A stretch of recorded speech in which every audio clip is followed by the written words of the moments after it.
Hello there, my name is Ben, and welcome to episode 1, or whatever we're going to call this. Or what we're not going to call it, it's Fly on the Wall, but I don't know if it's called episodes. Do we have episodes? I don't even know. So, a couple of weeks ago, a friend and I, I recorded an entire album called Quiet One in about 10 days, and my friend Jack came down to help me engineer it, and he did very well. And we had a couple of session musicians come in and kind of add a little bit of kind of spectrum, which I can't do. You know, I'm a kind of multi-instrumentalist. Everything from guitar to bouzouki to drums, singing, I do everything. Pretty much everything. Things I can't do are orchestrally stringed instruments, things like violins and stuff. So we had to replace a lot of those kind of parts. But in fact, I think we're going to start with a song. Which one are we going to start with? No, we're going to start with a song called Come In. And sounds a bit like this at the beginning.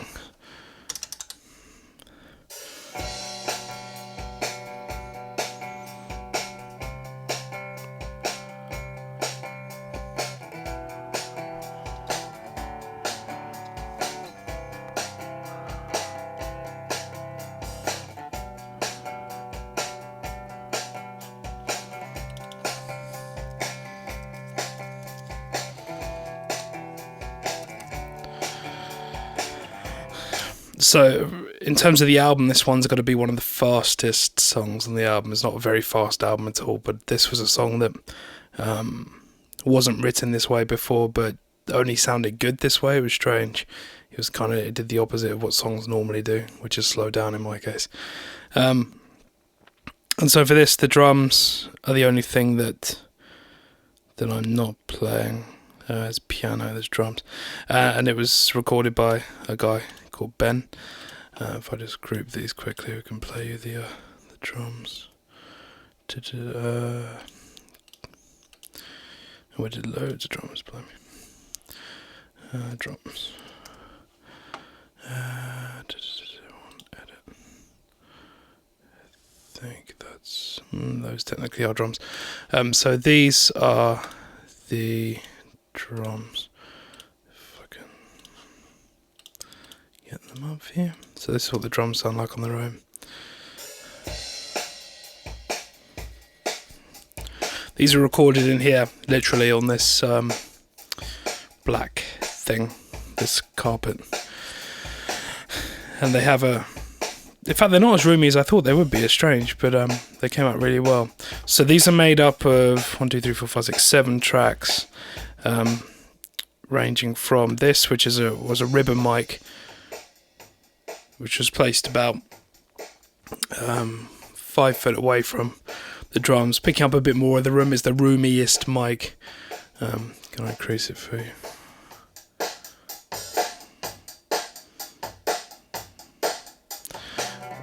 The next here was an overhead directly on top of the kit, which sounds like that. I normally do that. In fact, when I started mixing and recording things, I used to only use one mic on the overhead and one mic in the kick, because I didn't have more than 2 mics anyway, and you kind of negate any phase issues. Phase is this horrible entity which tries to kill all of my tracks because I don't spend enough time properly measuring kind of stereo field. And you only get phase when you try and match. We don't only, but the main reason when you get phase is when you try and do anything in stereo. So, for instance, these 2 tracks are mono, which means there was only one mic involved. But if we go to this, which was the main overhead, these were 2 mics pointing down, Neumann K184s, I think they're called, 187s, I think 184s, pointing down over the kit, and that sounds like this.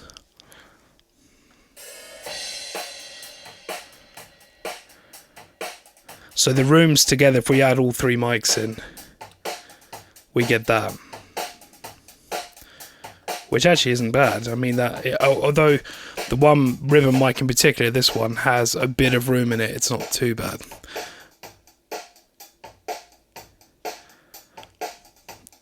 So after that we have the kick, which was a Beta 57, I think. Can't remember now. Could have been a C, whatever the C one is. Again, that's quite a nice kick. I'm going to need to gate that a bit, but it's a good rounded bottom snare. This was one SM57 underneath the snare. I very rarely mic on top of the snare. I know a lot of people do, but because we're having this kind of room and stereo field present anyway, there's no real need to re-mic the top of the snare. What I'm looking to get from any mics on the snare is the actual snare itself. The snare is underneath the snare, the kind of metal strings underneath the snare, which are making that kind of more metallic-y sound. That's what I was going for. I have two toms, although I'm not sure. Did we use toms in this? What's this? Yeah, this could be toms. I need to gate these as well, I think. Yeah, not much. We didn't do much tom-based. Okay. So what we could do is get rid of all of the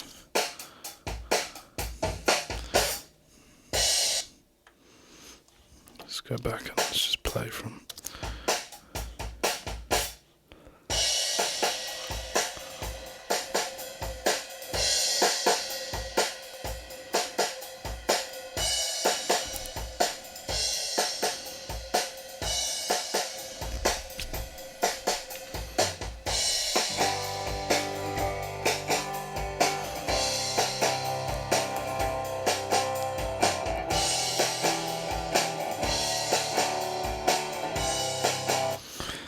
Actually quite nice. I mean, this is only an introduction to this project, but this project's called Quiet One, and it's a bit different from my normal stuff, but the main concept behind it was that I didn't want to do any in-the-box mixing, which is this is a host platform called Pro Tools HD.